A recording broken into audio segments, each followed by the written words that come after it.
Lieutenant general Satish दुआ साहब, ये टू फ्रंट सिचुएशन अगर बनती है हिंदुस्तान के हिसाब से, हमारे उत्साह, हमारे शौर्य में कहीं कमी नहीं, लेकिन टैक्टिकली, स्ट्रैटेजिकली ये दो फ्रंट्स पर हमारे लिए जूझना क्या हमारी चुनौतियों को बहुत बढ़ा देता है?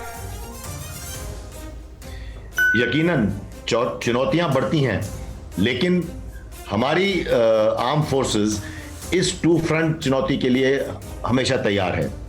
आपको याद होगा कुछ साल पहले हमने इसीलिए माउंटेन स्ट्राइक कोर का गठन किया था, ताकि हमारे को एक तरफ से यानी कि ईस्टर्न फ्रंट से वेस्टर्न फ्रंट के लिए हमारे को सोल्जर्स को यहाँ ना बुलाना पड़े, और क्योंकि ये दोनों फ्रंट एक्टिव होते जा रहे हैं। अभी जैसे कि सीडीएस ने स्टेटमेंट दी है, दोनों जब पाकिस्तान ने फायदा उठाने की कोशिश की, और आजकल भी हम देख रहे हैं एलओसी पे हरकतें बढ़ती जा रही हैं, तो आर्मी की तरफ से मिलिटरीली दोनों फ्रंट्स को हम लोग टैक्टिकली बहुत अच्छे तरीके से हैंडल करने में सक्षम हैं। टैक्टिकली हम हैंडल कर लेंगे, लेकिन ये हमारी चुनौती कई गुना बढ़ेगी, इसमें कोई दो राय नहीं। और फिर ये टू फ्रंट क्यों कहें सर? इधर लद्दाख में हमको चीन के साथ जूझना है, इधर वो अरुणाचल और सिक्किम वाले हिस्से में भी तो हमारे ऊपर निगाहें बनाए हुए, और उधर हमको पाकिस्तान से जूझना है। तो क्या ये कह लिया जाए कि इस पूरी सरहद में हमको संभालना पड़ेगा स्थिति को? ये मैं समझूंगा। जरा भाटिया साहब के पास चलूंगा, लेकिन उससे पहले अहम खबर आपको बता दूं, भारत और रूस के रक्षा मंत्री की मुलाकात हो गई। रूस से AK-203 राइफल की डील लॉक हो गई। भारत रूस की डील से चीन में बेचैनी है। राजनाथ सिंह का चीनी रक्षा मंत्री से मिलने से इनकार भी सुर्खियां बना हुआ है। सुमित, ये असॉल्ट इसी राइफल के बारे में आप बता रहे थे 2 दिनों पहले ही कि अक्टूबर के फर्स्ट वीक में हमारे पास ये राइफल्स का पहला खेप आ जाएगा।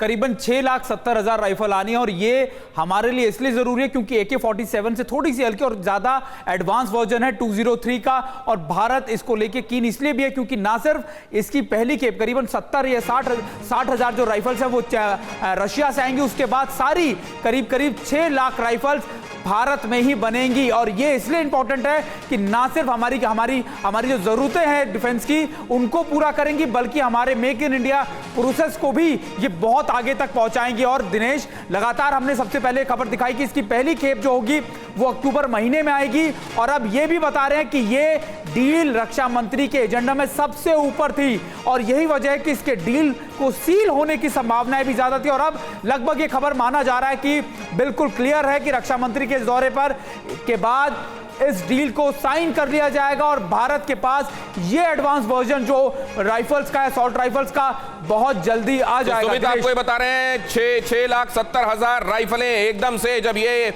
खास सुपीरियर असॉल्ट राइफल्स हमारे पास होंगी, बहुत बड़ा फर्क पड़ेगा। इसके बारे में विनोद भाटिया साहब से भी रिएक्शन ले लेता हूं। भाटिया साहब, और साथ में आपसे ये जानना चाहूंगा कि क्या ये मल्टीपल फ्रंट्स पर हमारे सामने चुनौतियां आ रही हैं?